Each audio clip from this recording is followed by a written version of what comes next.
नमस्कार, मैं हूं प्रिया। आज है 25 अप्रैल। चले जानते हैं बिहार की 25 बड़ी खबरों को। बिहार में कोरोना के मामले में लगातार हो रहा है इजाफा। जहां बिहार में कोरोना के फैलने के दर को कम माना जा रहा था, वहीं बीते दिन कोरोना के मामले में लगातार वृद्धि देखी जा रही है। खबरों की माने तो मुंगेर, नालंदा, बक्सर, बांका को मिलाकर बीते दिन मिले मामलों के बाद बिहार का आंकड़ा 223 पहुंच चुका है, जिसके बाद बिहार सरकार का स्वास्थ्य विभाग सख्ते में आ गया है। वहीं सरकार ने ज्यादा प्रभावित जिलों को जल्द से जल्द सैनिटाइज करने का ऐलान जारी किया है। साथ ही सभी लोगों से सोशल डिस्टेंसिंग का पालन करने और घर घर स्क्रीनिंग की प्रक्रिया को तेज करने की अपील की है।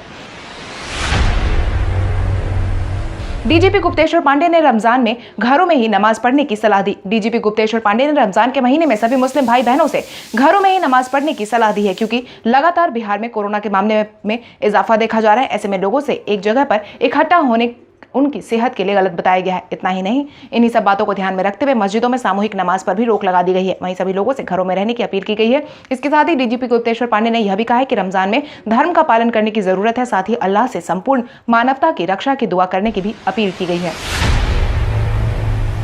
गया एयरपोर्ट से 171 यात्री थाईलैंड के लिए हुए रवाना। अचानक से बंद के आदेश के बाद बिहार के अलग अलग जिलों में फंसे थाईलैंड के यात्रियों को वापस भेज दिया गया है, जिसके लिए थाईलैंड के सभी 171 यात्रियों के लिए विशेष विमान की व्यवस्था करवाई गई थी। आपको बता दें, थाईलैंड सरकार ने बंद में फंसे अपने सभी यात्रियों को वापस लाने के लिए भारत सरकार के विदेश मंत्रालय से आग्रह किया था, जिसके बाद भारत सरकार ने विशेष अनुमति देते हुए सभी को वापस भेजने का अनुमति प्रदान किया था। ज्ञात हो, भारत में थाईलैंड से कुल मिलाकर 342 यात्री फंसे हुए थे, जिनमें से 171 बिहार में थे। उत्तर बिहार की सब्जियों को 12 राज्यों में भेजने की जिम्मेदारी उठाई रेलवे ने उत्तर बिहार की सब्जियों को 12 अलग अलग राज्यों में भेजने की जिम्मेदारी उठाई है, जिसके तहत रेलवे ने सब्जी नहीं बिकने की समस्या को देखते हुए बिहार समेत झारखंड, उत्तर प्रदेश, मध्य प्रदेश, असम, नागालैंड, त्रिपुरा, मिजोरम, मणिपुर, मेघालय और अरुणाचल प्रदेश तक सब्जियों को पहुंचाने का काम शुरू किया है, जिसके लिए रेलवे ने सीधा उद्यान विभाग से इस सुविधा के लिए संपर्क किया है। वहीं किसानों को भी इस बात से अवगत करवाने के लिए रेलवे ने उद्यान विभाग से बातचीत की है। मुख्यमंत्री नीतीश कुमार ने हॉटस्पॉट इलाके को पूरी तरीके से सैनिटाइज करने की कही बात। कोरोना के मामले में बिहार में लगातार इजाफा देखा जा रहा है। वहीं इसी को ध्यान में रखते हुए मुख्यमंत्री नीतीश कुमार ने हाल ही में की गई समीक्षा बैठक में सभी हॉटस्पॉट इलाके को पूरी तरीके से सैनिटाइज करने की बात कही है। इतना ही नहीं, उन्होंने सभी अस्पतालों में ओपीडी व्यवस्था को पूरी तरीके से मजबूत करने का आदेश भी जारी किया है। इसके साथ ही मुख्यमंत्री नीतीश कुमार ने कोविड-19 से प्रभावित व्यक्तियों के कॉन्टैक्ट लिस्ट और ट्रैवल हिस्ट्री को भी जल्द से जल्द पता लगाने का आदेश जारी किया है। साथ ही घर घर जाकर स्क्रीनिंग की प्रक्रिया को तेज करने की भी अपील की है। बाहर फंसे बिहार के छात्र छात्रियों के लिए हेल्पलाइन नंबर किया गया जारी। बिहार के बाहर फंसे छात्र छात्राओं के लिए बिहार सरकार ने बंद की अवधि में हेल्पलाइन नंबर जारी किया है, जिससे कि अब छात्र द्वारा दिए गए सूचना के बाद उनकी हर संभव मदद के लिए आश्वासन दिया गया है। खबरों की माने तो बिहार सरकार की टीम ने सभी छात्रों की मदद के लिए यह कदम उठाया है, जिसकी जानकारी सूचना एवं जनसंपर्क विभाग के सचिव अनुपम कुमार ने प्रेस कॉन्फ्रेंस में दी है। वहीं सरकार द्वारा जारी किया गया हेल्पलाइन नंबर कुछ इस प्रकार है: 061222946000।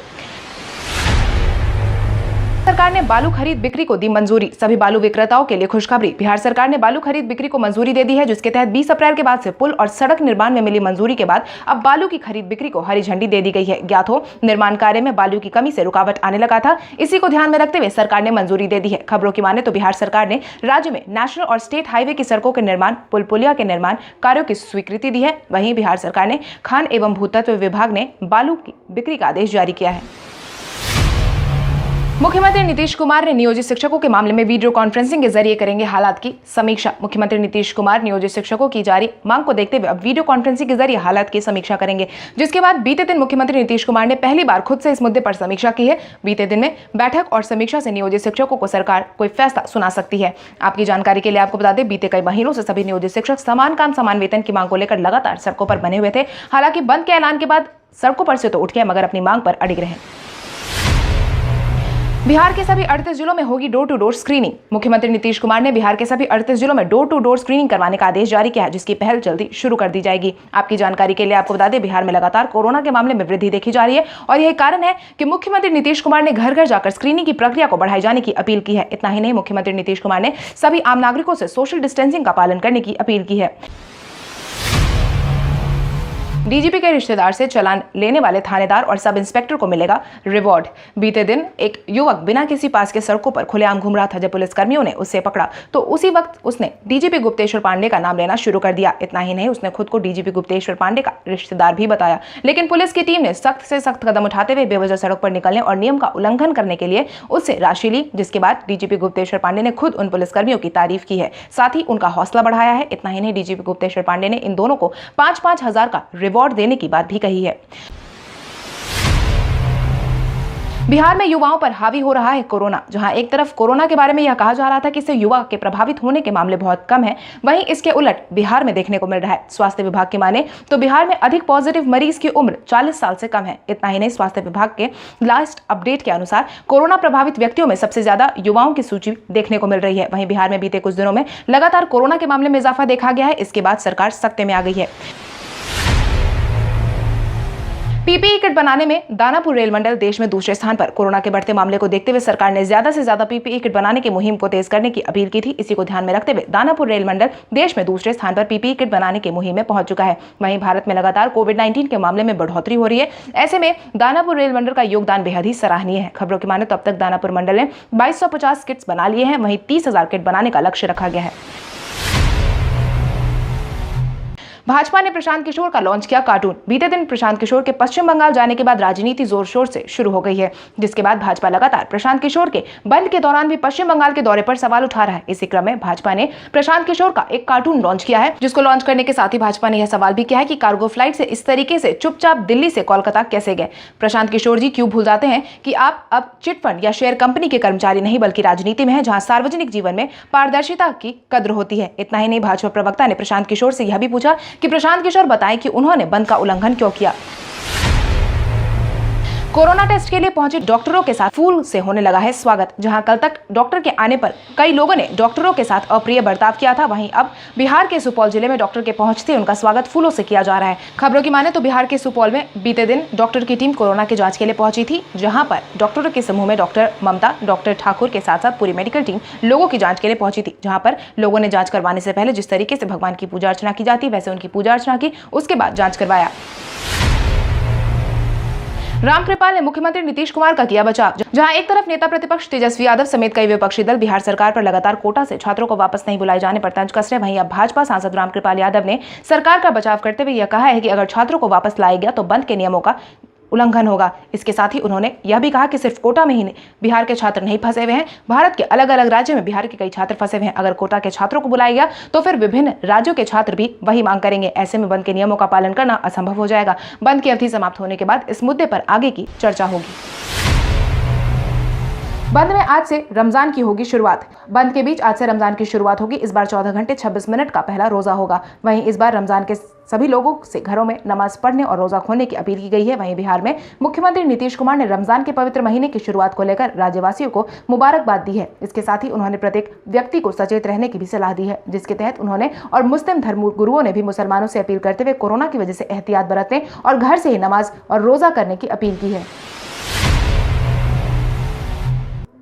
19 मई तक शिक्षकों द्वारा किए गए निलंबन को वापस लेगी बिहार सरकार। बिहार सरकार ने शिक्षकों के साथ शांति वार्ता का रास्ता बनाते हुए ड्यूटी ज्वाइन करने के अच्छे संकेत दिए हैं। वहीं काम छोड़कर सड़कों पर उतरे शिक्षकों से दोबारा स्कूल ज्वाइन करने वाले शिक्षकों पर विभाग ने नरमी दिखाई है, जिसके तहत नौकरी ज्वाइन करने की इच्छा रखने वाले शिक्षकों से उनके निलंबन को वापस लेने का ऐलान जारी किया गया है, जिसकी जानकारी राज्य के प्राथमिक शिक्षा निदेशक डॉक्टर अजीत कुमार सिन्हा ने दी है। उन्होंने बताया कि सड़कों पर उतरे सभी शिक्षक डीईओ और बीईओ कार्यालय में जाकर फिर से सेवा ज्वाइन कर सकते हैं।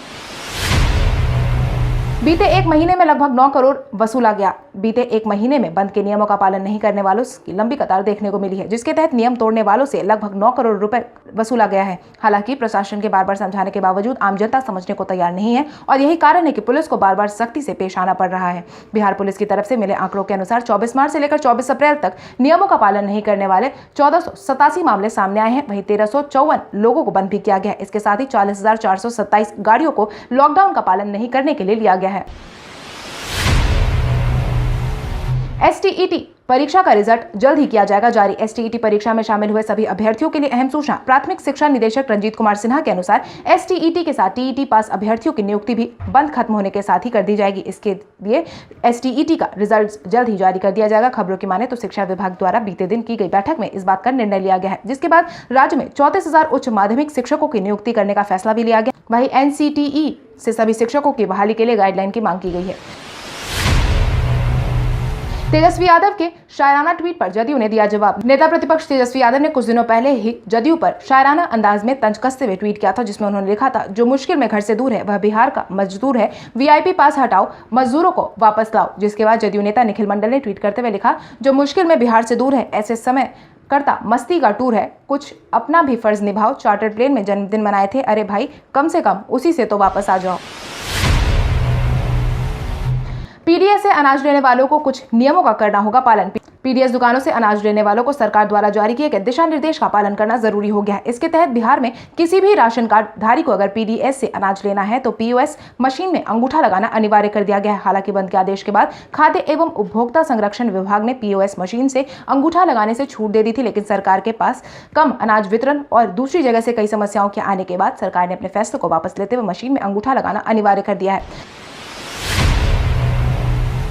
बिहार सरकार पर चिराग पासवान हुए गर्म। बीते दिन लोजपा प्रमुख और केंद्रीय मंत्री रामविलास पासवान ने बिहार सरकार से लाभार्थियों की सूची की मांग की थी, जहां पर उन्होंने सूची के अनुसार सभी को अनाज देने की बात कही थी। वहीं बिहार सरकार की तरफ से सूची नहीं मिलने के बाद चिराग पासवान ने बिहार सरकार को सख्त रवैया दिखाते हुए यह साफ कहा है कि अगर सरकार लाभार्थियों की सूची नहीं भेजेगी तो उन्हें अनाज कैसे पहुंचाया जाएगा। जिसके तहत उन्होंने ट्वीट कर लिखा है कि केंद्र सरकार ने तमाम प्रदेशों से बचे हुए लगभग 39 लाख राशन कार्ड धारकों की सूची जल्द भेजने को कहा है, मगर बिहार सरकार अभी तक सूची नहीं भेज पाई है। प्रधानमंत्री नरेंद्र मोदी ने वीडियो कॉन्फ्रेंसिंग के जरिए जहानाबाद जिले के पंचायत से की बात। प्रधानमंत्री नरेंद्र मोदी ने बीते दिन पंचायती राज दिवस के दिन सभी पंचायतों के साथ वीडियो कॉन्फ्रेंसिंग के जरिए बात की थी, जहां पर उन्होंने पंचायतों को मजबूत करने की पहल तेज करने की अपील की। इसके तहत प्रधानमंत्री नरेंद्र मोदी ने बिहार के जहानाबाद जिले के जारी पंचायत का हाल जाना था, जिसके साथ ही उन्होंने ई ग्राम स्वराज पोर्टल का उद्घाटन भी किया। इतना ही नहीं, प्रधानमंत्री नरेंद्र मोदी ने सभी पंचायतों में सोशल डिस्टेंसिंग और बंद के नियमों का पालन किए जाने की भी रिपोर्ट ली। सचिन तेंदुलकर का बेटा मानने वाली लता मंगेशकर ने जन्मदिन पर शेयर की एक फोटो। भारतीय टीम के बेहतरीन खिलाड़ी सचिन तेंदुलकर के जन्मदिन पर उन्हें बेटा मानने वाली लता मंगेशकर ने एक बेहद ही पुरानी तस्वीर को शेयर किया है। साथ ही अपने ट्विटर अकाउंट पर शेयर करते हुए उन्होंने कैप्शन में लिखा है, नमस्कार सचिन, आपको जन्मदिन की बहुत बहुत शुभकामनाएं। ईश्वर करे आपकी उम्र लंबी और आप हमेशा सुखी रहे, यह मेरी मंगल कामना है। घर में सभी परिवार को मेरा नमस्कार। जिसके तहत लता मंगेशकर ने सचिन तेंदुलकर की 3 तस्वीरों को शेयर किया था, जहाँ पर एक में सचिन तेंदुलकर के साथ अमिताभ बच्चन और लता मंगेशकर दोनों ही मौजूद है। छोटी उम्र के लोगों के लिए फेसबुक मैसेंजर ऐप भारत में हुआ लॉन्च। फेसबुक ने छोटी उम्र के लोगों के लिए फेसबुक मैसेंजर किड्स ऐप को लॉन्च कर दिया है। खबरों की माने तो यह ऐप फिलहाल 70 से ज्यादा देशों के लिए लॉन्च किया गया है, जिसमें भारत भी शामिल है। इस ऐप में कई नए फीचर्स दिए गए हैं, जैसे कि अकाउंट का अधिक पैरेंटल कंट्रोल माता पिता के हाथ में होगा। इसकी मदद से छोटी उम्र के लोग अपने दोस्त और परिवार से कॉन्टैक्ट कर सकेंगे, वह भी अपने माता पिता के नजरों के बीच। इस ऐप में 1-to-1 या ग्रुप वीडियो चैट का ऑप्शन भी दिया गया है। वहीं पेरेंट्स के अप्रूवल के बाद ही कोई भी चैट के दौरान तस्वीर या वीडियो भेज सकेगा।